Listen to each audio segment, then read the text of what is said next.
The app hit play, that's that talking Bama. From the huddle to the hardwood, whole state on camera. From the Walk of Champions to them rims in the Coliseum. We break down schemes, break news before you see it. Talking Bama. Talk that tide, hit that intro, let it ride. From the fall to the March Mad Nights, we talking Bama, keep you locked in tight. Talking Bama. Roll that tape from the field to the paint. We stay up late if it's Bama. We on your dial. Talking Bama, got the whole state wild. Boom. We're in here tonight. It is bouncing, guys. It is Sunday night talking Bama. As always, JT, your host, is in the house. We got that boy Domo with us as well, as always, and some special guests tonight, guys. Special guests right here. Somebody posted in the comments and said the collab of the century. You know, I like that. I seen ESPN make 2 articles about it already. You know, so we're getting out there, but way offside, Scott, and that man Jeff. How we doing tonight, boys? Good, man. Fabulous. Thanks for having us. Appreciate you having us on, man. Like the intro. Hey, so listen, Cotton. I was thinking, and the more I thought about it, I'm like, I know how to start the show off. Cotton said he had this new performance, guys. He's been practicing backflips for the Tide. And Cotton's like, that's members only content, man. That's right. Yes. See Cotton do a backflip join. Yeah. That is. Subscribe. So we're gonna get them started tonight, guys. This is something we do on the show, every single show. And guys, Herb is missing. I will address that real quick. Herb is at an Atlanta Braves game. I think Herb's in the ATL. In a rain delay, kind of. Now they might be coming out of the rain delay. I hope he's watching on his phone. Yes, he's been in a rain delay for a little bit now. But yeah, so he had commented right here. He said, about to be on the road. I'll miss you guys. Love you guys. Have a great show. Hey, appreciate you, Herb. Shout out to Herb. I love Herb. Love you too, Jay Herb. Walton in here too. Yes, man. He's always showing love. And shout out to the Divas podcast pulling up to the scene, man. At Roll Tide, all of them. We got members right here. Old Bama. Shout out to the guys. Dallas coming in. Boom. This is what I'm talking about. Everybody's showing love. We got a great show lined up tonight. And how we started off, Domo, every single show. What's the first thing we do, Domo? Man, the first and 10. It ain't got to be about football. It can be about anything Bama related. So I'm going to go ahead and kick it off. How about Alabama softball advancing to the 20th? About to go that 20th Super Regionals, man. Those girls are going crazy this season. I love what they doing, man. Murph got a real championship contender on his hands. They just got to be consistent. But shout out to those girls also. So, yeah, they doing their thing. Bingo. The girls look good. Hey, somebody quick update. How did the guys, are they in the SEC tournament right now? The guys are? They are. Beat somebody. I know I think they're in the SEC tournament, not the NCAA tournament. Yeah. I think because that hadn't started yet, right? Doesn't that start? Somebody was correcting me. Yeah, somebody was correcting me earlier, and I was like, "Yeah, I could totally be wrong about this because I do not keep." I know we're in the. I think the conference championship tournament is just now starting for the baseball. I think. Okay. So yeah. All right. So Cotton. First and 10, man. It can be about whatever. It could be Bama. It could not be football. It could be, anything sports related you want to talk about right now, man. Yeah, man. How about the white helmets? The potential picture of the white helmets. You like that one? Yeah. That's gonna get some folks riled up. Let's go. I got thoughts on this, and I'm gonna vent a little bit to you guys because I need to let this out. For those of you who get so twisted up about people discussing uniform changes, don't take life too seriously. None of us are getting out of this thing alive. Yeah. Like JT, me, Jeff, Domo, none of us have any input on what Alabama does with their uniforms. We're just trying to have a fun conversation. Like, take it easy. Yeah, it's gonna be okay. Yeah. But give me white helmets. Yeah, I love the white. Like, imagine the white with the roll white and the white helmets. Like, that would be crazy. Right? You want to talk about ice? Crazy. Yeah, man. So, Cotton, me and you will agree 100% on the white helmets. And I love you bringing that up right now because that's a hot debate.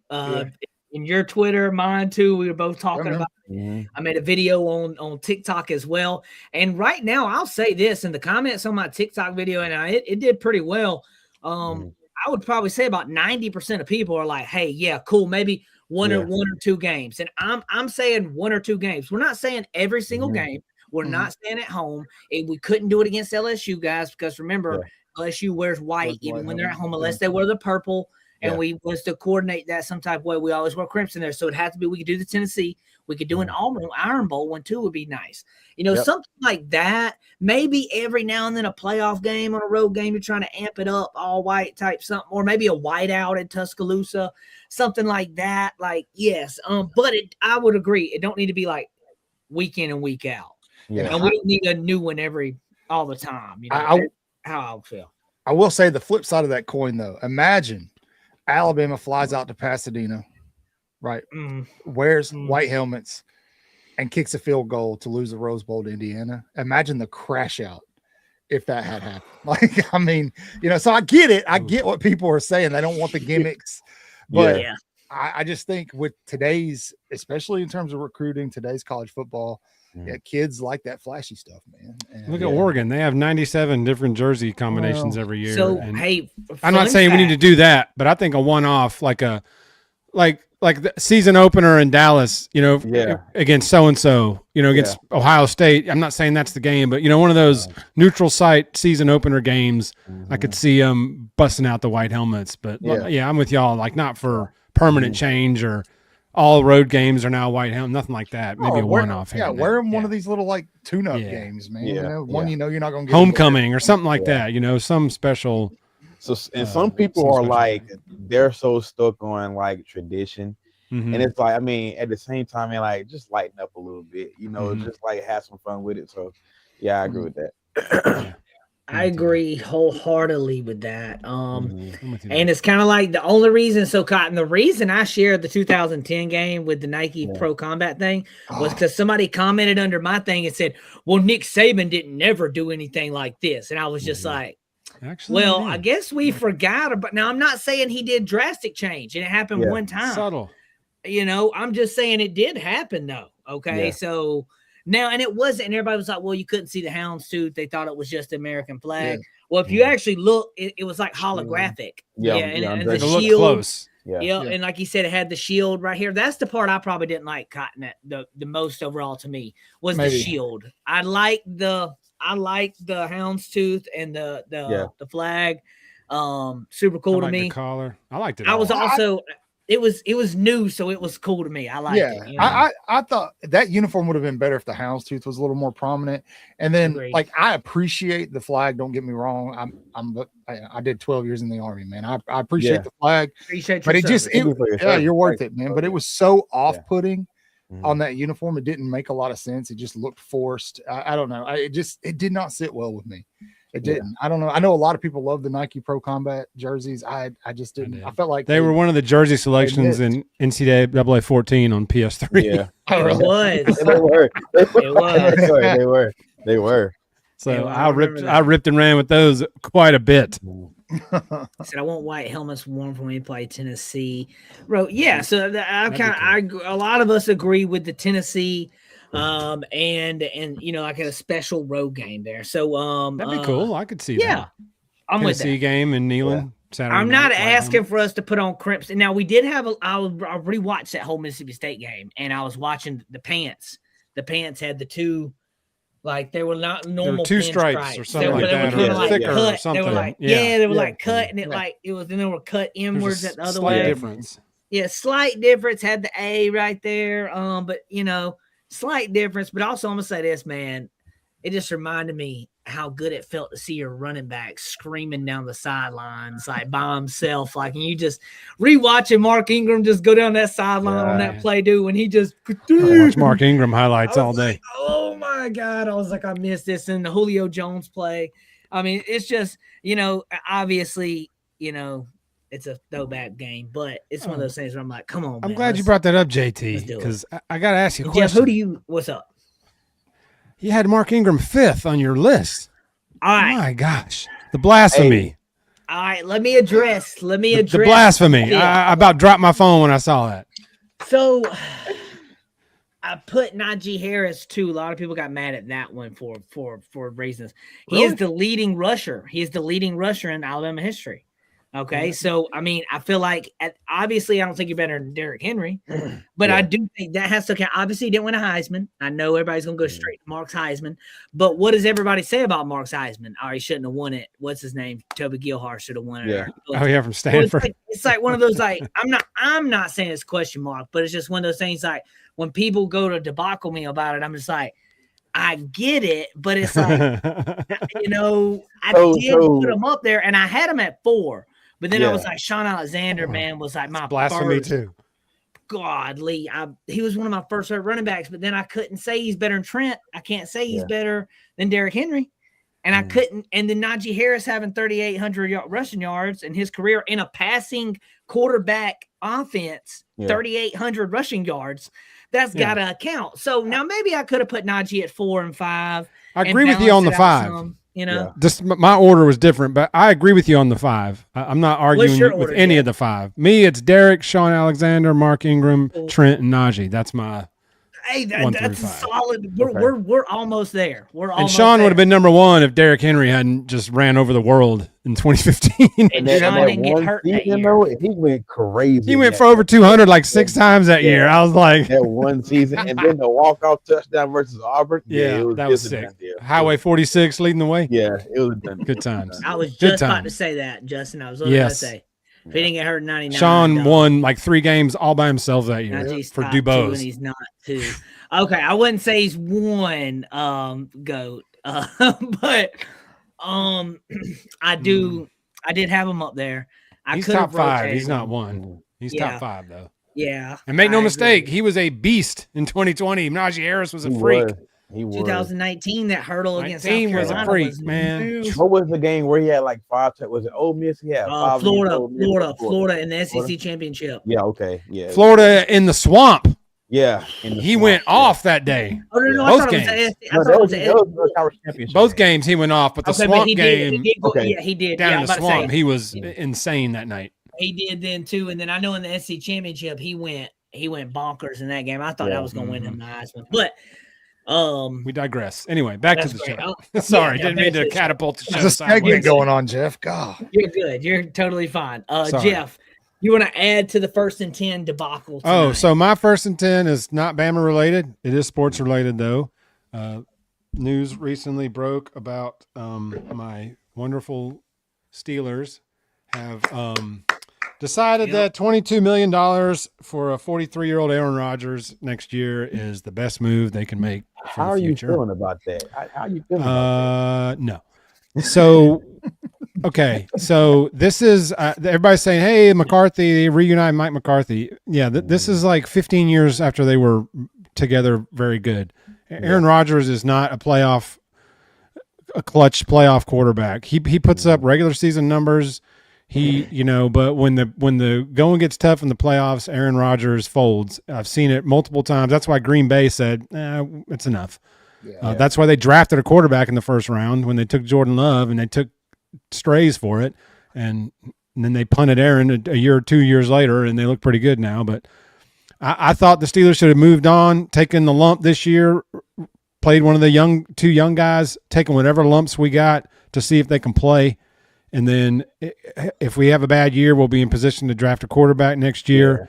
Bringing Aaron Rodgers back is just going to have us at 10-7 and maybe win the first playoff game now that he's in an offensive system.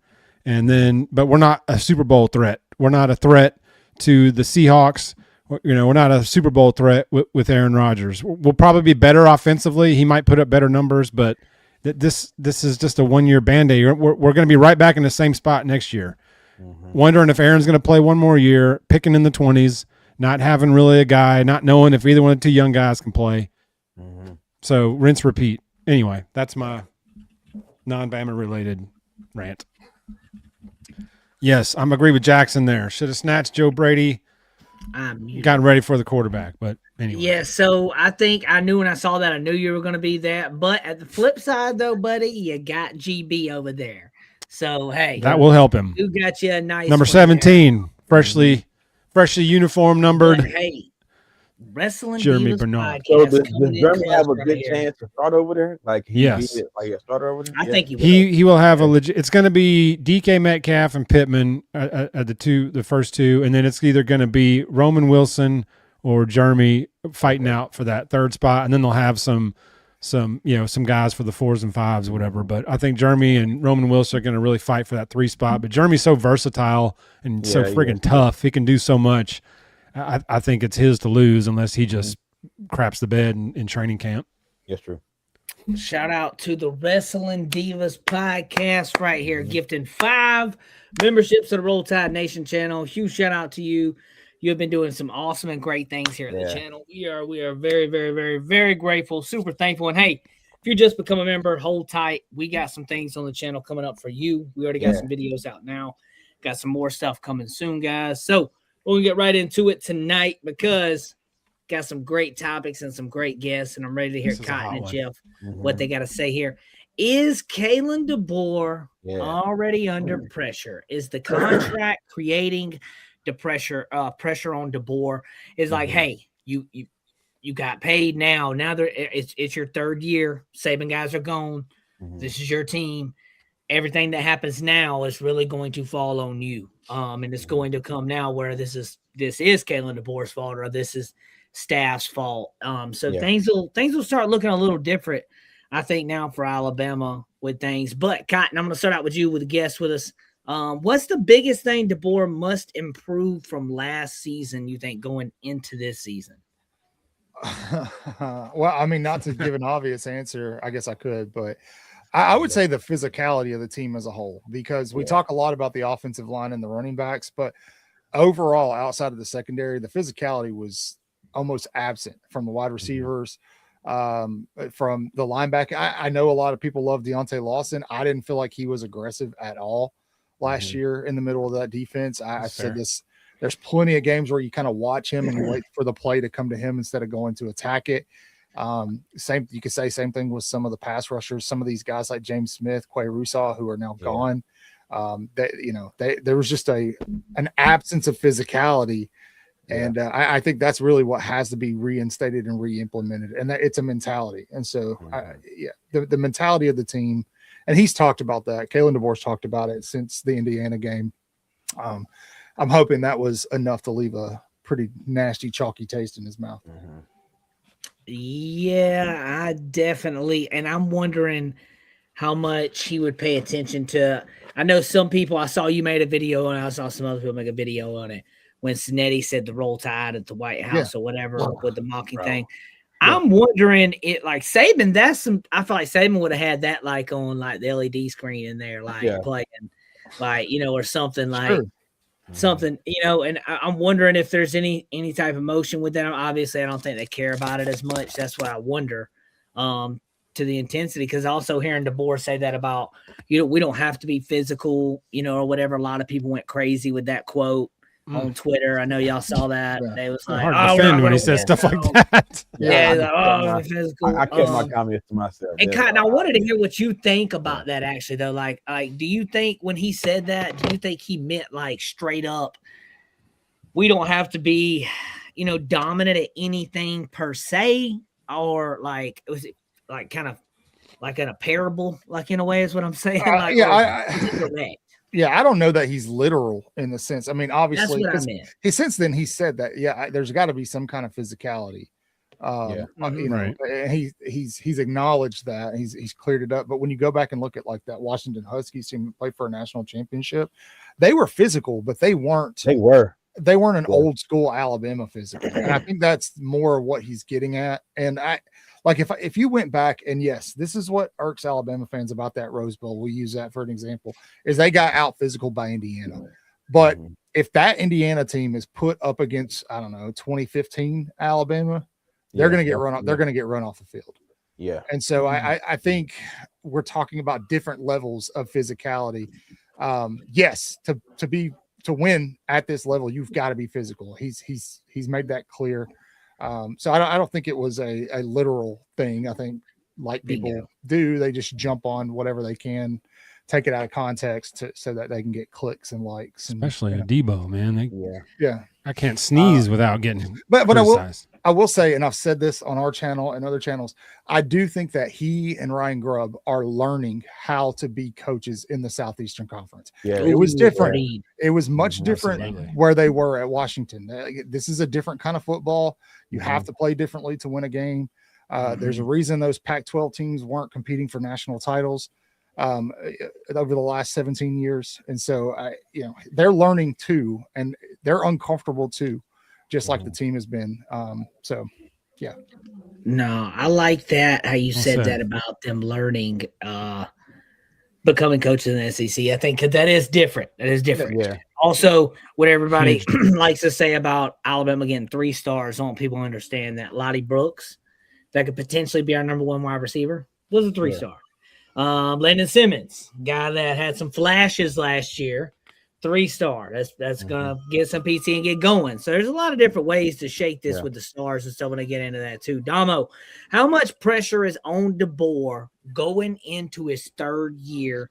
We kind of talked about this in the chat. Me, you were talking about it. How much pressure on him going into year 3, you believe? Well, first, I want to say I really feel like the pressure is only coming from the non-realistic fans. I feel like it's only coming from the fans that expect the Alabama to just be beating teams by 30 and 40 every single season. Bingo. And what you got to realize is that when you're a realistic fan, you got to realize that there was going to come a time where Alabama was not going to be putting fear in everybody when they walk out of the tunnel, every Sunday.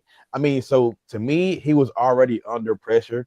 But the fact that he signed the extension, that's let me know that he welcomes the pressure. So, I mean, I like where we're at. Okay, obviously, Greg Byrne and those guys like where we're at also. If they did not, he wouldn't have got that extension.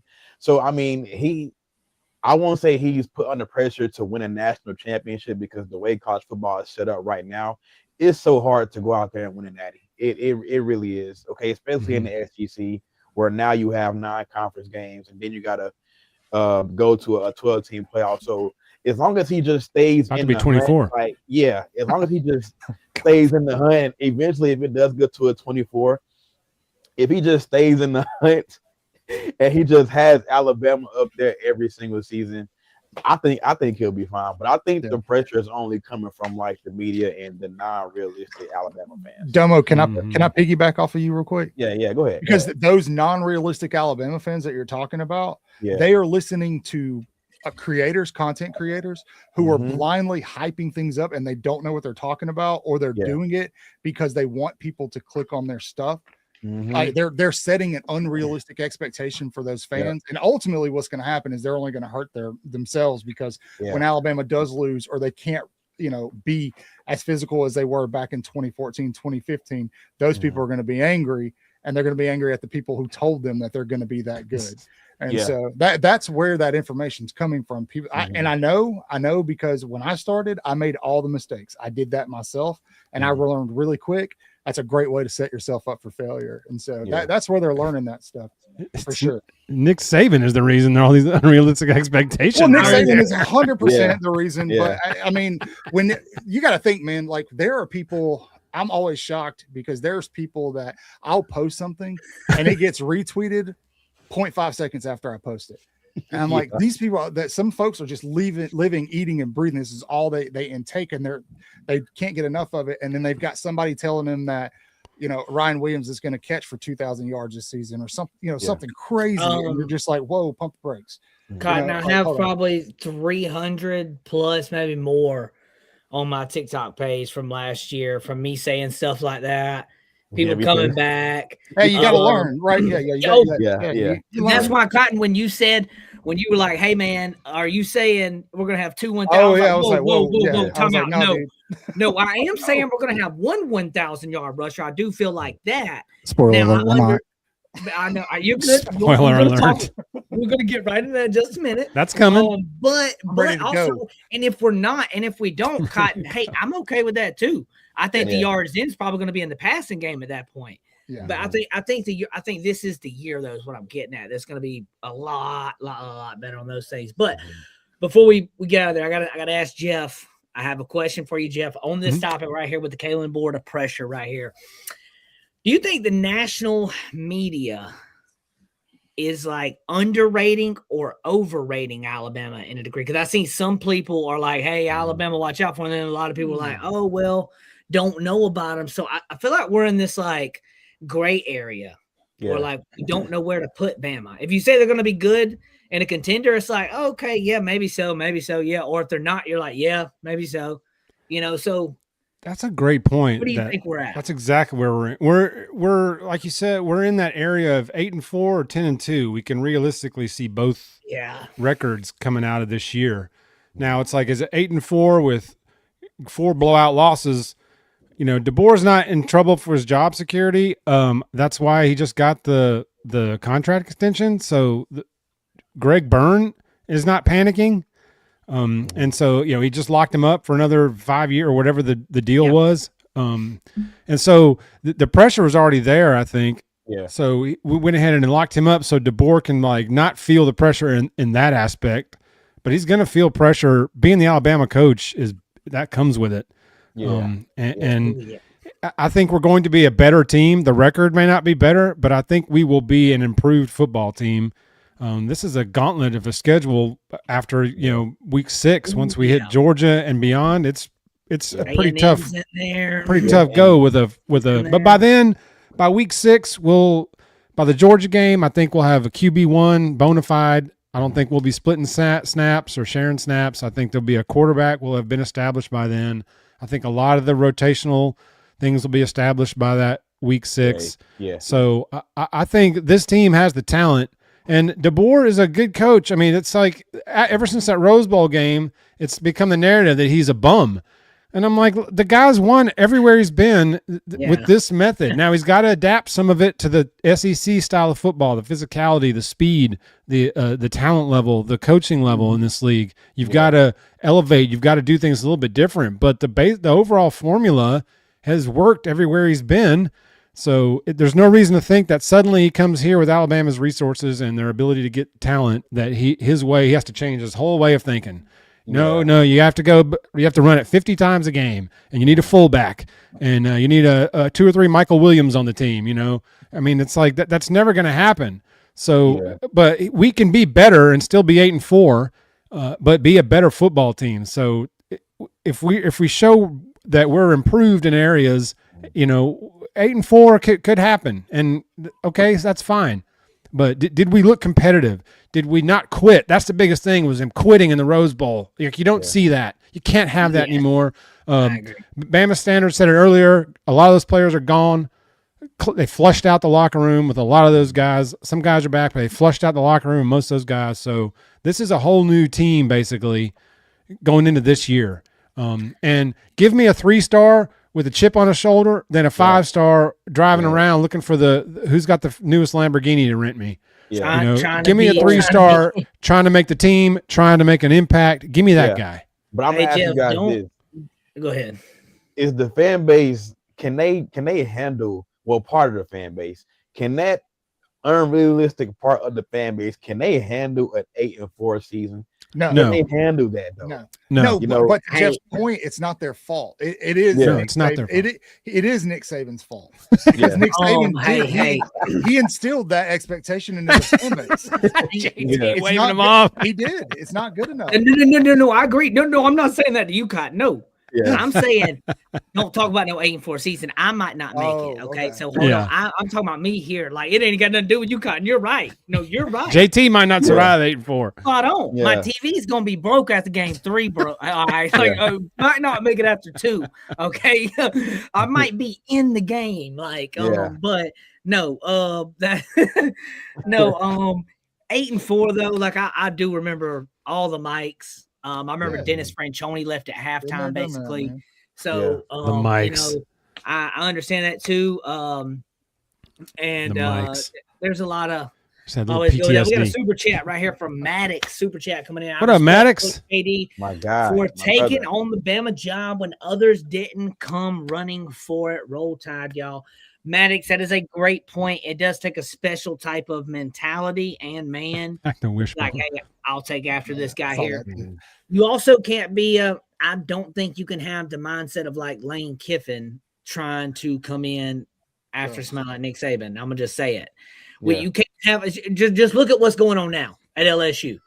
I'm sorry, look at that right there. If he comes in after Nick Saban and has any success like that, I did not even that man would like make you to like pay to see him extra on the sidelines or something. I don't know, but it's just like it's the diva mentality. I'm glad that we got a Coach DeBoer that still minds his stuff. Hey, now we do got to do better in some things. I'm not saying he's perfect. I'm not up here trying to glaze him on that level. He's got plenty of things to work on. But I'll take the effort and what he's got going on. 20 minutes. I was too, Bama Standard. I was there for all that. Oh God, the 20 minutes. 20 minutes I was at the Central Florida game with Dante Culpepper that we lost and Bryant Denny. I was at that game. I tell you back, Dennis Franchione, we were actually kind of good, but it's how he left. Is what I'm really getting at. We were trending up with Franchione. He had a plan. He was dealing with the probation roster restrictions. He was redshirting a lot of players that 01 season, building the 02, the Wesley Britt, Justin Smiley. That offensive line class that was so good, he was building for the future. And whatever A&M came calling with the money or whatever, and he bounced in the middle of the night and asked somebody to ask Carl Engstrom to tell the team for him and whatnot. So I was on board with Fran. I really thought we had a plan going forward, and then he bounced, and that crushed me. That crushed me. Yes, I agree with you, Obama. Nobody's gonna be him. Spot on. Move on. Bring back the wishbone. All three running backs get 25 carries a game, and then we'll see. Each quarter, they each get 25 carries each first 3 quarters, and then the fourth quarter, whoever has the most yards, they'll get the carries in the fourth quarter. He said, "What up, Daniel Hill?" Daniel Hill is here, y'all. I don't know if y'all know that. This is Daniel Hill incognito account right here. Okay. In case nobody knows, it's the incognito Daniel Hill. Let me see. Account right what's up, Kyle? Joining us, Roll Tide. We're gonna get into it tonight, guys. Got to go one right here. I remember that Bama Standard. I was there. Oh, this is the one I know Cotton is ready for here. Me and Domo has talked about this as well. Yes. Me and Domo are kind of on the same viewpoint here. We think we're going to have a 1,000-yard rusher. I think it's probably going to be A.K. Deer. I also think A.K. Deer is kind of like I predicted him to be my JT's like guy of the year. Last year, I picked Yonsei Pierre at this time. Yeah. And I kind of rode with Yonsei Pierre, and some injuries also gave him more PT, which helped that along the way. So that was like a good long shot pick. I like A.K. Deer this year as my guy. I think that's going to be the guy that's the long shooter for us. I do not think that he's going to be the guy getting 25 carries a game, though. I don't think we're going to have one guy probably do that unless like things just I mean, Trent Richardson style just, turn up for Daniel Hill or somebody else's backfield. I'm going to let Cotton kind of give his side, how he feels. Domo, is there anything you want to add to what I said? Because I feel like we were kind of on the same boat. Yeah, man. I've just been really big on Daniel Hill going into the season. And I said it going into the offseason. I said if Daniel Hill just loses 15 to 20 pounds, I think that would be really, really good for him, because you can see there were times last season where his weight kind of played against him. And when his weight kind of got out in front of him, that's when he kind of like stumbled or whatever. So yeah, man, I'm gonna keep my narrative, man. I got Daniel Hill being that running back that goes for 1,000 for Alabama, but I do think A.K. Deer is gonna be right there on his heels, definitely. Yeah, and I think that you're gonna see I think EJ's gonna get in there too, and that's the wild horse to it all. But Cotton, I want you to let us know, what do you think about Alabama's running back situation overall? And I ain't saying you got to give a prediction or anything like that, but what's your outlook on the position overall? All right, let me stretch this out first before we get don't pull a hammy. Yes. Overall, I think Alabama's run game is going to improve because the offensive line is going to improve. Now, here's the thing about Alabama is Alabama didn't have an identity on the ground the last 2 seasons, and I'm not talking about being physical or who the starting running back was going to be. They didn't know what scheme they were going to run. Like you could see it. Like we all talked about it. It felt like at times with play calling, it felt like Ryan Grove was kind of just throwing things at the wall, seeing what would stick. That's because we had no run game identity.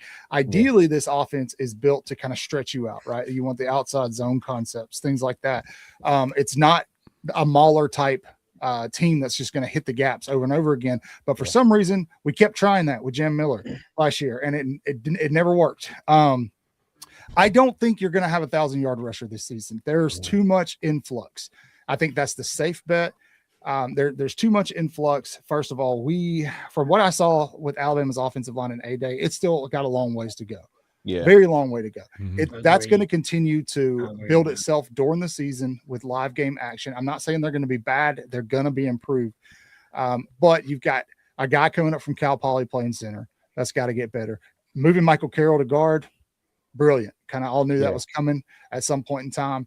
I expect Jackson Lloyd and Javen James to kind of get their footings. We'll see what Will Sanders looks like when he gets back. But ultimately, I don't think there's going to be a bell cow per se. They're going to spread this out. That's what he's done at Alabama the last 2 years. Now, you do have a running back who gets the bulk of the carries, but they're not traditionally a running back one. It's based kind of off of necessity.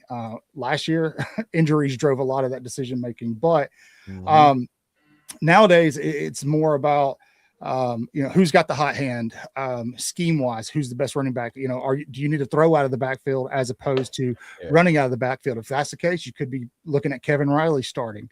Daniel Hill, I think if we're talking about backs, is the most dominant back right now in the eyes of everybody, just because he looked a little more shifty, like Domo said, since he's lost the weight. I think the writing's on the wall about EJ Crowell. I know everybody's really excited about him.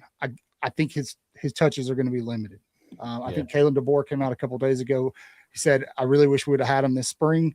I think that speaks volumes about where we are with him. There's so much more that goes into playing running back than just taking a ball and running straight, right? There's a lot of, Alabama's running backs were terrible in pass protection last year. They were not good the last 2 seasons. That's a huge part of what you need your running back to do. And I don't know how good AK Deer is going to be at that. I don't know if you guys saw it, but I saw him get absolutely depleted by Stephen Boomwa during the A-Day game. Oh my! In Boomwad, Cotton, you heard it through the whole stadium in Boomwood, and so and then of course there's going to be injuries are going to play a role in this, but it's hard and frustrating because you look back at we all look back at the Washington team for Kalen DeBoer, his national championship contending team, and they had Dylan Johnson. That dude got like 233 carries that year. He had 1,700 yards that season. I think he had 1,700, right? No, he only ended up with just under 1,200 yards, just under. But they had Will Nixon had he had the bulk of the yardage, but it wasn't a lot of yardage. It was a lot of small gains here and there. Oh yeah, right. And so that's why I don't think we're going to have a 1,000-yard rusher. And then the other part of this is you just brought on AK Deer 1 recruiting cycle ago, or 2 recruiting cycles ago. You're bringing on EJ Crowell 2 recruiting cycles ago. Alabama's probably not going to go after a big time. They're probably not going to get a big time 5-star running back in this recruiting cycle, which is fine. But that means you've got to retain those 2 guys. So what's the best way to retain a player? Reps. They get time. And so that's another part of this you kind of got to figure out and think about when you talk about retention. So I don't think Alabama's going to have a traditional bell cow. I think they're going to distribute it. It'll be strategic. It'll be situational. And I think that's okay, because I do think the room overall will perform better because the offensive line will be better and the wide receivers will be hopefully better blockers. And I saw you say this under that post. Somebody said, if we get a hot hand, do you think? And you said, well, of course, if somebody gets a hot hand, you would feed the hot hand. And that's kind of where I'm running more off of when I say the AK Deer, is that I feel he's going to get a hot hand rolling and get a couple bursts, and they're going to kind of try to take a little pressure off of either Austin Mack, Keelan Russell, and sometimes Cotton. I think you're in my brain because the other day you did the Drake thing, and I was literally in the process. I was like, bro, I'm about to make a Drake thing. And I was like, okay, we had the same idea. And you said Austin Mack may start the first game. And I've been saying Keelan Russell. And then for some reason the other day I started thinking, I was like, what if they start Mack, though, just to hey, you have a chance. You kind of flat out. I said, say it's 10 to 10. Very realistic. And it's halftime 10 to 10, and you're like, okay, Keelan Russell comes in, and then Keelan Russell scores 21 points. and then boom, and then it's almost like a WWE setup for a guy. Like you're flat, and then this guy comes out and boom, now you think he's like just God, like oh my God, when it's just what should have happened already. You know what I mean? So I could see that happening. And the more Cotton said that, the more I started thinking that, yeah, you know what? That makes sense. That kind of makes sense. And again, it's not a knock. It's not to discourage anybody. I've literally seen folks talking about Heisman Trophy and running backs and stuff this season for Alabama, which is I'm like, what? What on earth have you seen? Not you. I wouldn't say that. Yeah. But I'm just like, I'm like, where's this stuff coming from? Like, because like I want Alabama to be the best team in the country. I do, but I also want to be extremely realistic about what I expect from that team next year. Because if we're being honest, 2027, if they want to win a national title, 2027 is the best shot. All right. And so, but with the running backs overall, if somebody gets a hot hand, they're gonna be utilized.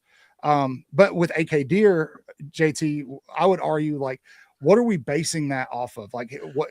Because his most impressive football was played in the fourth quarter against who? Louisiana Monroe in a blowout. So I'm like, I don't know, man. You know, I just don't know.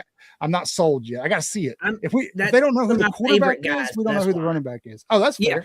So that's why that would be more of a, that isn't me just saying like, oh, you got to know ball to know AK Deer is the next guy. It's just more of like a JT preference. Like I liked AK Deer when we got him in high school. I was huge on AK Deer. And then when he came, and then fist for him last year. Now, Cotton, when that happened in Monroe, obviously it's Monroe, it's fourth quarter. We're up by a gazillion. But just, I mean, seeing him go out there and do that, man, that got me so excited. Like I said backstage when we came on, watching that 2010. Or I don't know if I said we were live or not, but watching Mark Ingram run down the sideline, man, like that just, that when I saw that, I was like, oh, I love that. Like I love seeing our running back in open space running the ball. Do we red shirt Trayshawn Brown? That's a good question. Because we've seen him during the spring. He was getting a lot of, I think he had one of the best. Really good question. I think a lot of that could depend on EJ's health. Yeah, I was going to say that. Too, Jeff. If we get to the season and maybe it's not healing right, maybe they pivot and redshirt EJ to get him healthy, and then Trayshawn steps into that. Could be a possibility. I'm wrong. Is it a hamstring with him? Right? Is it a hammy or am I wrong? I thought it was like ankle or foot because he was in that rolling boot. It was leg. I couldn't remember. I thought it was leg, and you could be wrong, and I could be wrong, and you could be right. That's what I meant to say. He was on a little scooter thing. Yeah, with his leg propped up. I'm assuming. I'm 100% assuming. Nobody's told me this, but I think he might have had tightrope surgery. And so I think that's potentially. I don't know that for a fact. That's not a fact. That's me guessing. Okay. Mm-hmm. Just want to be very clear. Too late. Too late. It's already out there. It's already out there. From Way Offside said you're viral before you even the sentence gets out. You get off, and next thing you know, it's got like 37,000 interactions. I didn't like. It's like, hold up. Did you watch the last 10 seconds of the clip before the clip? And you need to watch the other 10 seconds of the clip when he just said the first thing. Just the first thing. No, people don't do that. I tend to agree with Cotton a little bit here that I don't think we're going to have a 1,000-yard rusher, but I'll say, Domo, if Daniel Hill runs for 1,200 yards, we're playing for a chip. I'll tell you that. If he runs for 1,200 yards, we're going to be just fine. I would expand on that. If anybody runs for over 1,000, Alabama's playing. Really, if anyone. If Alabama had any semblance of a run game last year, they're playing in the national title. I said the same thing. Okay, so if y'all don't have a back at all, do y'all have? Yes, this is 100% true. Do y'all have someone coming close to hitting that 1,000-yard mark? Ooh, that's a good somebody question. coming close? Yeah, like say like 900, 800. Does somebody come close to hitting that mark? I hope so, man. I hope so. But history tells us that if the offensive line doesn't get to where it's going to be, the person who's going to get the closest is going to be Austin Mack or Keelan Russell. And so, it's a hard question to answer because there's so many variables at play and things that we can't really predict. If it gets better, yes, I think there could be somebody that would get close. And if I had to say a name, it would be Daniel Hill. I would lean towards that as well. Yeah, I would lean to no, sorry, JT. So you know what? I take it back. AK is going to be that guy in 800 yards. I don't want JT standing on the hill by himself. AK, give me AK Deer. Let me be Agent by Zero. myself because if somehow AK Deer has that year and I'm just over here like, hey, but I mean, also if Daniel Hill takes off, I'm gonna be the same way whether I'm wrong or not. I don't care because I'm an Alabama fan overall. Wrong, just win, baby. Yeah, I just see that crimson jersey running, and then I'm on board. I don't care if one of us is right or I just want something good to happen for us. But hey, I could see Daniel Hill too. I want to say that too. I'm not a Daniel Hill hater, so let me rephrase that. I just really like AK Deer. That is the flip side. Like I said, it's not a Daniel Hill hate. Yeah, it is a love AK Deer. I'm with you there. I'm with you there. That's kind of my thing. Man, if Hill hits 1,200 yards, whoever's playing quarterback is going to feast.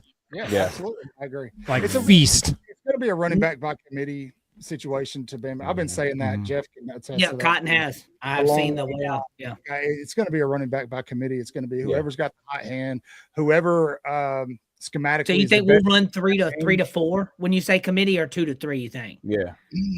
I wouldn't be surprised to see 3 or 4. I was going to say, I'd say 3 to 4. 3 or 4, I may see Trayshawn Brown maybe in that rotation of 4 there. Sure. But also Kevin Riley's there. Riley's going to be in it. He came back for a reason. I saw Cotton say this the other day. I know this ain't a running back, but we'll talk about the Cedarian Morgans. We'll talk about the Lottie Brooks, Ryan Williams, but Rico Scott came back for a reason, guys.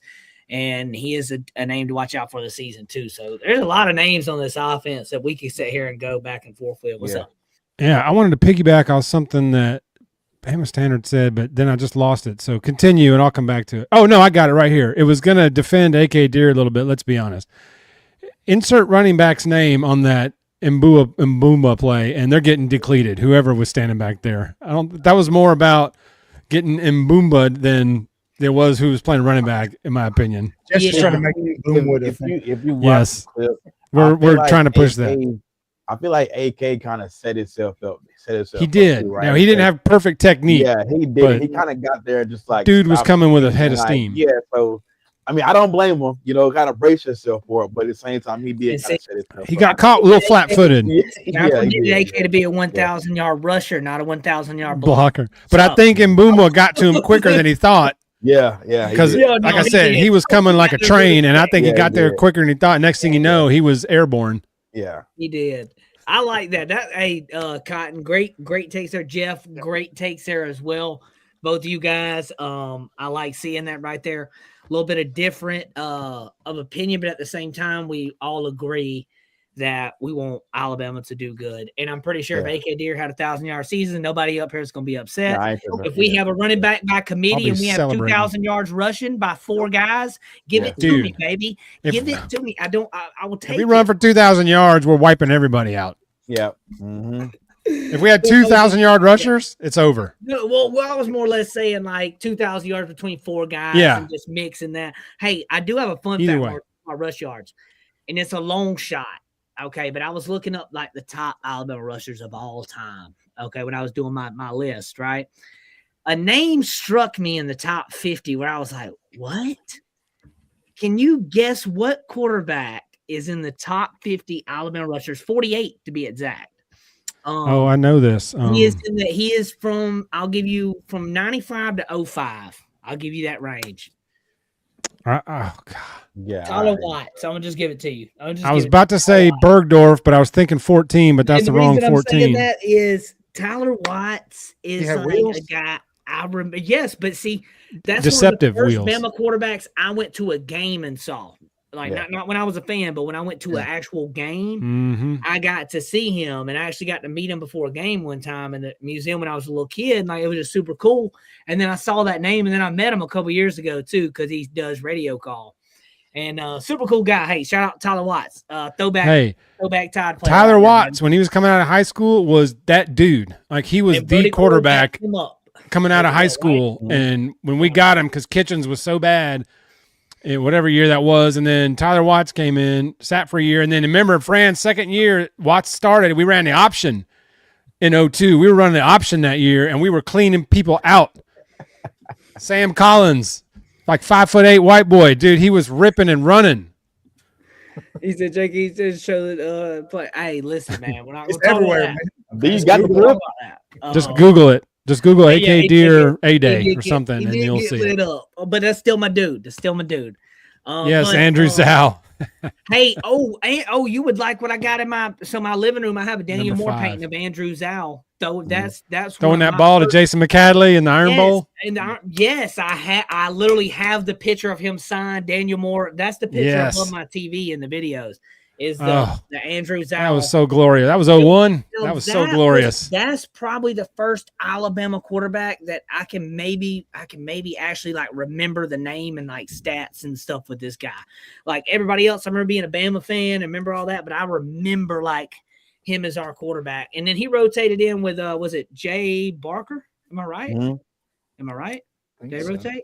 Am I Barker wrong? didn't rotate. No, he didn't. Who no, did he Barker rotate with? He rotated with somebody, I thought. Tyler Watts. Tyler Watts and Andrew Zal.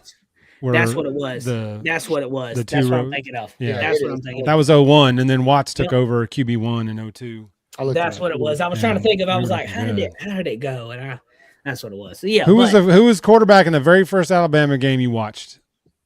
Well, okay. If you can remember watching. My dad, I got a name for y'all. Replayed the 92 game, so it would have to be in the 92. Was Jay, but that's because I can remember. He was horrible that game too. I'm sorry you had to watch that. You know, he was teaching me like Alabama football, and he was like, "We're gonna go back and watch this national championship game." And that's a good one to watch. I started learning it, and we watched that game, and then that's during Michael Vick was coming up in that era too. At that time, we was some Michael Vick fans. He was an Atlanta Falcons fan, so. We watched Vic a lot too back in that time frame too, and but yeah, I would have to say Jay Barker. What about you, Cotton? But 91, so that would be Jay Woodson or Danny Woodson. Danny Woodson. That was going to be mine. 1990. Danny Woodson. I remember I used to watch with my grandfather. That's who I think Jay Barker was splitting snaps with Danny Woodson, and then Woodson played himself out of the job, and Barker took over and then played through 94 when he was a senior and whatnot. But yes, Danny Woodson was the QB1 that first game I remember watching. Richard Todd, Bama, that's nice. Yes, I believe Crimson. Glenn Coffey is I love Glenn sorely underrated in the lore of Bama running backs. He's also airborne. Very underrated. He was also a Ranger or something, wasn't he? Or a SEAL? Yes. He went to airborne school. Glenn Coffey, 18th overall in Alabama's running top. And Mark Ingram, shout out to Mark Ingram, has if you go back and watch some old Ingram stuff, he's always giving shout outs to Glenn Coffey for being the original Saban running back who set the standard and set the bar that everybody else played up to behind him, and then it just carried on up until the last few years. We haven't been able to run, but yeah, shout out Glenn Coffey. He's very underrated. He just played on bad teams, and so nobody talks about him. Shad Williams had a great year, but it was a 4-9 team. But he was the only bright spot in 03. Ken Darby, again, 05. Ray Hudson. Y'all remember Ray Hudson? Oh, we're just naming old Darby players. is fifth. Darby's fifth overall, 33-24. Shula screwed Darby that year. Had like 1,200 yards and no touchdowns because he kept putting in. Derrick Henry's at 35-91, and he really only had 1 year or 1 season as the full go guy. The other, like the 2014 year, he shared reps a lot. So imagine if he had another year. Think about that. Derrick Henry for 2 years had to split carries. Derrick Henry split carries for 2 years. That will never happen ever again. You'll never see that ever again. JT, normally I wouldn't ask you to do this, but see that comment that says "Screaming Eagles"? Can you bring that up? Yeah, right there. I've got the patch carved and a big wooden logo in my office. I'll take a picture and post it to X one day. But I feel you, 101st, baby. Got it. Cool. Sorry. So what is that, Cotton? What is that? It's a unit in the Army. It's an airborne. That's what I thought it was something. Okay. Man, was you in the you was in the Army? Agree, Squid. Yeah. Okay, cool. So you did 12 years? Shout out to Cotton, bro. Is it Bobby Humphrey, Bama standard? Is Bobby Humphrey the answer to that? Oh, dude, all of us so old. All of us went. All the old people squinted. Yeah. Who's record for the most 200? I'm guessing Bobby Humphrey or Sean Alexander, but I only remember one main Sean 200-yard game. Shout out! I was at that game, the LSU game, '96, freshman year, redshirt freshman. 7 years old. I got a rock thrown at me after that game. Oh, shout out to old Bama. That's dope. We need the backstory. Hey, man! Shout out to Cotton, and is this Alex right here? Right? Is this Alex? I think so. I think so. Anyway, shout out to you guys for y'all's service for this beautiful country right here. You guys. Whom? I was right. Bobby Humphrey. That was. Can I tell a story? This will be a good. Yeah, go ahead. Story time with Cotton. You need a little backdrop music here. Memorial Day's coming up, so I had it's always weird when you tell a veteran thank you for their service, because a lot of us are like, what? We don't know what to say, and I don't really flaunt. I don't really identify myself that it's something I did, not necessarily who I am. Yeah. But one day I was in Oxford, Alabama, which is where I'm from originally. And I'm walking into Walmart, because Walmart, and there's this little bitty old guy, man, and he's in a wheelchair and he's got his World War II hat on.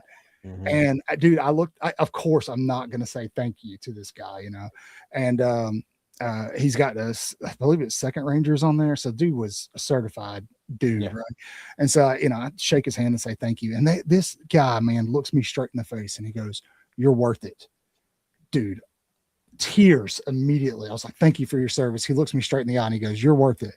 And I was like, whoa. And so now whenever somebody says that, I say, "You made JT cry." That's where it comes from. Dude, tore me up. I know, dude. It's awesome. So I come from a military background. Well, not me. Okay. I have never done military. I'm not going to pose like I have. I have so many uncles. My grandmother was a Marine, dude. Like, she played no joke when I grew up, bro. Mm-hmm. No joke with my grandmother. And I have the utmost respect for people that make the decision to possibly put their life on the line, to do things for people here that may talk trash about them and talk down upon them and, disrespect them. And I just think I don't know. It's just one of those things that I'd have a very, very utmost respect for. Cotton, I want to ask this question, though. Yeah. I heard a guy tell me that they appreciate when people say, "Hey, thank you for your service," but they'd rather you ask, like, "Hey, what was your job in the military? What did you do?" Yeah. Is that something you would like more? Is that something? No, I don't like talking about what I did in the military. Okay. Like I said, I kind of keep that quiet. But I mean, I don't really talk about it. I just him saying that reminded me of that story, and that makes sense. Yeah. I'm working. Jeff doesn't even know this, but I'm working on a big Memorial Day thing, and so it's been on my mind a lot lately. So when I saw that, I was like, oh man, that's such a cool story. I gotta tell some folks that. So it's really cool. Mine is far insignificant compared to that great stuff, but I do have a 250 anniversary edition edit that's going to go crazy for the 4th of July that I'm working on, baby. It's going to be, it's going to smash, baby. Bro. It's going to smash. I'm excited to see it. He said, JT, you should be waiting for your family footsteps. So listen, all right. So when it came to that right there, I had the option to do the military, but also I look at it at this point to where, like, I would never want to do something that I don't want to do. And that's just something like, hey, if it came down to it, what it was, but it's just something also that I wasn't, one of those things that I was kind of like, not really my cup of tea there. Also, I was in a bad state of mind. I was like most males. I was very high on myself and partying heavily partying. Wasted 1 year of college to stupidity, and then just kind of, and then fixed myself up, got better, and hey, then I met my wife. Things got a lot better now, and family man, I'll take it. He said, "That's sick, JT making a Chief Keys." Oh, that would be America, baby, right there. That's when Chief Keys love Sosa. JT, a lot of us had jobs we can't talk about service. Well, no, and hey, no, what I meant by that is more like of where you were stationed at, stuff like that. And obviously it can be different for everybody. It can also be different for everybody. Like, Cotton may not want to talk about it. My cousin has told me some very things that where I started literally to cry, because it's something where you're like, whoa, that's the lifestyle over there. Like, you were blessed in America and you don't even understand it. You're so blessed. Like, you just do not understand. I'll give you a hug, JT. Don't worry. But I have a brother who just did like 10 years and he don't even want to talk. Like, he won't speak. Yeah, but there's certain things, and I mean, there's certain things my cousin won't tell me. There's certain things he did, and I'm just like, whoa. It changes my perspective of, just, things like that. But we'll get back on track, guys. Memorial Day is coming up. Shout out to all of them wonderful veterans and the current people that do serve as well. You're what keep this nation going here, guys. Before we wrap up tonight, we're going to do a quick wrap around. It don't have to be official. Way Offside, guys. I know you guys will probably do your own predictions eventually. Way with Partner 4 A's. Definitely will. Way with 4 A's. Too early. Predictions right here. Cotton, what do you think the Tide's record is going to be in December? Say we're sitting mid-December waiting for the college football playoff rankings to come out. What do you think the Tide's going to be? So I think they'll be 10-2. I do. I think they'll be 10-2. We're talking before SEC championship game, right? Yes. Yeah. SEC. Yes. So 10-2. I think they'll lose the early one to Georgia. I know a lot of folks don't want to hear that, but I feel like they're still going to be kind of figuring it out. But by the time they get to the end of the season, they're going to be one of the best teams in the country, 10-2, and they're going to make a run after it. Okay, I like that 10-2. Do you feel like you know the 2 games, or do you not want to talk about that yet? Well, Georgia would be 1, and then I'm struggling a little bit because I just feel like that Tennessee game on the road is going to be at nighttime. Oh, he's not the only one that said that though. Yeah, it just feels like that's going to be a nighttime game. That middle of that, if Alabama can get to the middle of that season undefeated and they come out of that with 2 losses. They're going to play for a national title, and so. But the middle of that schedule it's murderer's row, man. That's a tough slate. And it's that, and then it's like you only get 1 bye week in the middle of that. Yeah, exactly. Yeah, and a lot of people are. Look, I'm trying to be a realist. Gunnar Stockton, I think for Georgia is going to be much improved this year. Very much improved this year. Which makes, especially with their tight end rooms that they have, these kids they brought in, Georgia's going to be really good. We'll see. I mean, we got them in Tuscaloosa, right? Georgia, yes. Georgia's in T-Town. Well, scratch that then. Never mind. So, everything I just said. Going at LSU. A lot of people are going at the LSU debacle, and I don't think that. I don't buy it. Maybe I'm just one I don't think LSU is going to be that hot this year. Dude, and people are calling me crazy. No, man, it's like going and buying a bunch of different car parts that aren't this and putting them together, and then your car sputter. It's getting you from A to B, but it's not doing it efficiently. It's going to take time. That's a good analogy. It's going to take time. That's a good analogy. I don't think LSU's making the playoffs. I had not even making the playoffs. No, I don't either. I think they're looking at 3 or 4. In my opinion. Domo. Predictions we know. See, Joe already hit you with it right there. Listen. Domo 12-0 correct. Laugh out loud. Hey, I predicted him undefeated 2 years in a row now. I'm out of that game. He said, "Just I'm done with it." I'm gonna stick with my 12-0. I'm gonna stick with my 12-0. But that's my hot take, right? But I'm also say this. I can also say 11-1. I can say 11-1.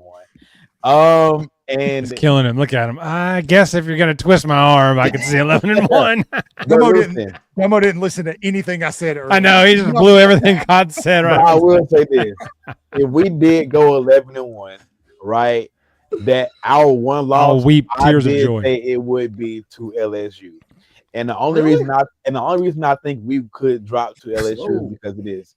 We're gonna be going to LSU. I know for a fact it's gonna be a night game, right? We're gonna be coming off like 2 or 3 physical games, right? 1 bye week in between.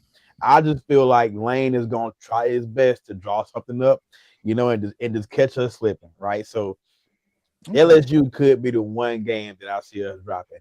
Other than that, I think we're actually pretty good throughout the whole schedule. Give me 11-1. Okay, so I would stay there. Jeff, I want you to wrap us up here. What do you think? I hate echoing. I feel like I'm echoing, but I think 10-2 for me is realistic. I can't see undefeated. That'd be tough to run the table of this gauntlet with a first-year quarterback, which I know that Ty was a first-year quarterback, and first-year quarterbacks, they can still play well and whatnot. I just think 12-0 would be a tough task. Even 11-1. Nowadays, it's just hard. I know Indiana went undefeated last year. They played like 3 tough games out of 16. So I just don't think you're going to see any undefeateds, especially when the 24 team hits, because that's coming. Just telling you, that's coming. Yeah. You can put that on the wall and hang it on the wall. Yeah. So I'm going to go 10-2. If we're 11-1, I'll obviously be excited. I could see 9-3. I could even see 9-3 losing a couple of tough games or losing a tough game in there. So, but 10-2 is where I'm standing right here as of May 17th. So do we see any home losses? A&M. Oh, hey, okay. I think we lose to Georgia before A&M. Because of this, the only reason I'll rebuttal A&M, that's my birthday and that's Kalen DeBoer's birthday. That is homecoming. And you're losing on the birthday. No, we're both. No, we don't see. Y'all don't understand it yet. What's that date, JT? You'll see 24th, October 24th, and it's Drake's birthday. Is what y'all are forgetting. October 23rd, right here, baby. Bro, my sister-in-law's the 23rd too. Hey, everybody! Hey, fun fact: if your birthday's in if your birthday's in October, just know that's about 9 months away from Valentine's Day. Do the math. It's around that era, around that time frame. So that's why there's a lot of birthdays around October. Yeah, around October. Wait a minute. So crazy.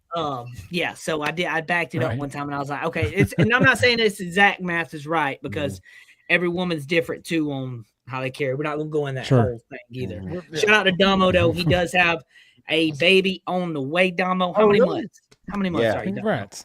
We are almost 5 months. Fun fact: my stepson's birthday is in October as well, October 3rd. And then my daughter will be expected to be born October 11th. So she will be born Georgia game week. Hey, bro. So yeah. Wild. October Look, 11th. I have 5 kids, and they're all born in October except for one. So she's in March. You know, Cotton's wife has started moving out in February for a month. Moves back in March 1st. This is a short month. Shout out, Mrs. Cotton. I won't say her name on the air. This is a short month though, so you can worry about it. Congrats. I think it's only 28 days. And leap year 29. Congrats to Domo. Is this number 1 for you, Domo? Yeah. Third. Go ahead. Third. Okay. Yep. So that is God, that had tears in my eyes, right? That's a good one. That's some good stuff. You never know where you're going way offsides in the mix. There's a reason it's called way offside. There's a reason with 4 A's up in there. 4 A's. I was just about to say with 4 A's. Like you never know with the way offside's 4 A's. I remember. I'm going to throw back real quick. I remember when I first came across Cotton, Jeff, and what's the other guy? Bill, right? Bill. Bill. Bill. I remember cameo watching Thursday. you guys when y'all first started out, man, and we were just starting out too, kind of for real then. Me and JB on Talking Bama on the Bama Standard, and JB's still doing his thing. Alabama State content mostly now. Gotcha. Shout out to JT. He does a lot. JB. He does a lot of Alabama State content with them. Gotcha. And he's out in Montgomery doing a lot of things there. Still keeps up with the tide from my knowledge and stuff like that. But yeah, so yeah, man, way offsides do great content. If you guys not subscribed right here and you're watching the channel, guys, go over to Way Offsides on YouTube, and it's 4 A's, just like in Alabama, as Cotton said. I like that. Go check them out, guys. And if you're watching right now too, stop what you're doing, especially everybody watching on X right now. I see all of you guys watching on X. I can see it. Boom, boom, boom, boom. We see you. Stop what you're doing. Go over to the YouTube channel, RollTide_Nation. Make sure you are liked and subscribed right here as well. We got great content as long as these guys below me. And I'm going to let them shout them out and where they're at and everything they got coming up and going on as well. And their live show is coming up this week. So, Cotton, let the people know what you got going on, man. Yeah, we got a live Thursday night, a very special live, because our fans have earned back the right to have Wild Bill on the show. So Bill is going to have a segment on the show. He's he comes around every now and again. We let him out of jail. So he'll be live with us Thursday night at 8 p.m. Central Standard Time. But you can find us everywhere. All you got to do is Google Way Offsides. But we push out most of our content on X and YouTube. So if you can just subscribe to the channel, hit that notification bell while you're at it. It's Way Offsides with 4 A's. 3's not enough. 5's too many. 4, just like in the word Alabama. Find us on Spotify too if you prefer Spotify or Apple to iTunes or Heart Radio or anywhere you listen to podcasts. We're in all those, so you can find us there. Yes, Jeff, let the people know about when you got your backflip schedule coming up. You're gonna post that video here soon. Stretching out. I hope to last longer than Gina Carano did against Ronda Rousey. I don't think you started on that. Boy, that was a goof fight. That was a goof. Yeah, that was a goof, man. And then I wonder if that was arranged. Yeah, so Rhonda said before that about her wanting to, this is it. She's going to have kids or whatever, have babies, so she's going to be busy or something like that. Somebody asked, was like, this her last fight? Like 20 seconds or something like that? 17 like seconds. 17 seconds, man. I mean, it was clear Carano had zero shot. From the moment the bell rang, you could tell this is not going to end well if this is really a fight. But she took her down, then hit the armbar, tap out, and it was over. But you could tell that it was not going to be much of a fight from the moment the bell rang. Jeff, anything else you want to add on to the Way Offsides, man? You guys no, like Cott said, join us Thursdays. Keep your eye open all week. Cotton rips and runs videos. I'm late putting them on Spotify this weekend. I've probably got 25 or 30 videos to work on because new alert every half hour. It's a video, so I got some work to do tomorrow to get us get our updated content on Spotify and TikTok as well. So. Appreciate everybody following us. Appreciate you guys for having us on tonight. This was a fun Sunday night little hangout. We should do this more often. This was a good time. Every time I'm scrolling or I get to where like I'm on YouTube and I'm like, I see Cotton post. I'm like, yeah, I gotta go post now. Move.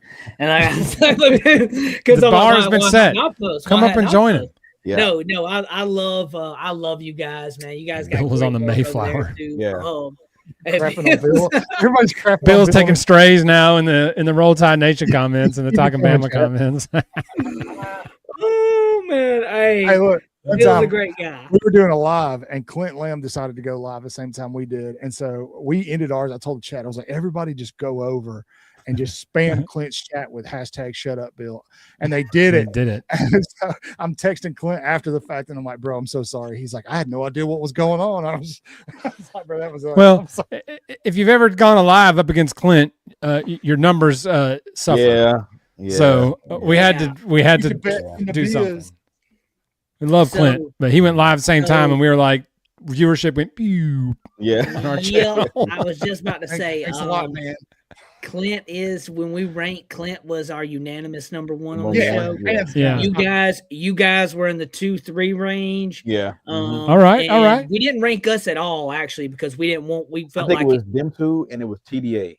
TDA, we felt we liked TDA because it was things that we keep up with, that we like, shows that we watch and we like and keep up. It wasn't like we're saying that's Justin Smith, right? These are our top 5. Yeah, Justin Smith. Stephen A. Smith is back with them as well. They got a couple other new guys as well. But TDA has some good stuff. And we talked about Clint as well. You guys were up there. Clint's the man. Was it Wyatt? He wasn't meant to, right? And Wyatt for the Wyatt dropped me for the keep work friends or drop. He did. I got ditched by Wyatt. I remember that. Yes, I remember that. Herb got ditched too, though. So me and Herb were the ditched crew. Hunter started me, and everybody else benched me. But that's fun. Domo, before we get out of here tonight, let the people know where they can find you at. What you got going on, man?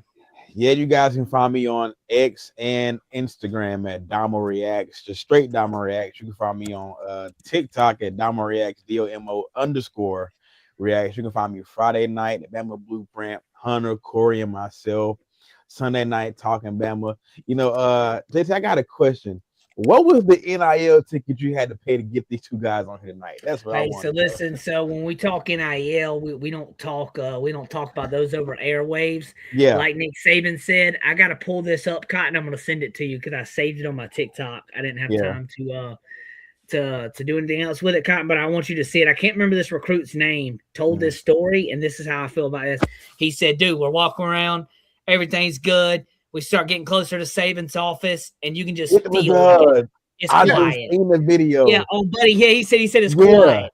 He said he sits down. My grandpa made a joke about not committing. Saban leaned over. Saban said, "Well, we don't do that at Alabama. No joke. No. He said, what did he say? He said, when we got up there, it was so quiet. He was like, you can hear a cricket fart. That's crazy. It probably was like that the whole time. And tiptoe down the hallway. Yes, bro. That was okay. So y'all seen it then? Okay, so I'm not the only one. That was very funny. I'm new to that video. I'm new to that video or that story, and that sent me earlier because I was like, boy, I could feel the awkwardness 3 blocks away from that probably, bro. That's why I put that button for the door in to lock out all the Bears boys trying to come in there and sniff around. Plunk. You guys on the room was definitely authentic. Yes, got to keep the authentic stuff going around, baby. You never know. Never know. I got a question about that when we're not live. Okay. We'll y'all stay in after we get done here. We'll talk for a minute. But all right, guys, thank y'all for joining us tonight. Like I said again, guys, if you're watching right now over on Twitter X, make sure you stop what you're doing. Come over to YouTube, Roll Tide _Nation, like and subscribe, and also go over to the WAAAAY Offsides, and that's 4 A's. These guys have great content as well. They hit Alabama in a little bit of different angle than we do. They're going to hit it in a great way that you're going to understand. Like Cotton is a great way to let you understand situations. Yeah. I'm very fast paced. I talk fast. So I try to let Domo and Maddox do some of our breakdowns more over here because y'all, I'm all like, and Cotton does a great job with his right there. I'm quick. I'm quick with it. Yeah, that's why I'll just stick with watching the game. They pick you a 30-second video. He's done in 30 seconds. That's it. I'll give you 5 minutes worth of knowledge in 30 seconds, baby. Okay? That's it. You can go back and watch it on 0.5 speed and get it at your own pace. You can. Y'all have a good night, and as always, baby, roll tide.